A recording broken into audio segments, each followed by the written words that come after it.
तुम्हाला पण अशा गरम पाण्याच्या कुंडात अंघोळ करायची, ते पण फ्रीमध्ये आणि तेही महाराष्ट्रामध्ये, तर या व्हिडिओला लाईक करा आणि रीलला सेव्ह करून ठेवा.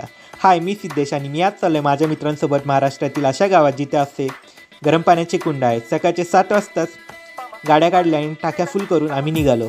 निसर्गाचा आणि बाईक राईडचा आनंद घेत लोणावळ्यात पोहोचलो आणि चहा घेतला आणि परत निघालो. लोणावळा खोपोली मार्गे पालीच्या दिशेने जात असताना मित्राच्या हॉटेलवर थांबलो आणि नाश्ता केला आणि पुढे जाऊन पालीत असणाऱ्या आपल्या बाप्पाचं दर्शन घेतलं.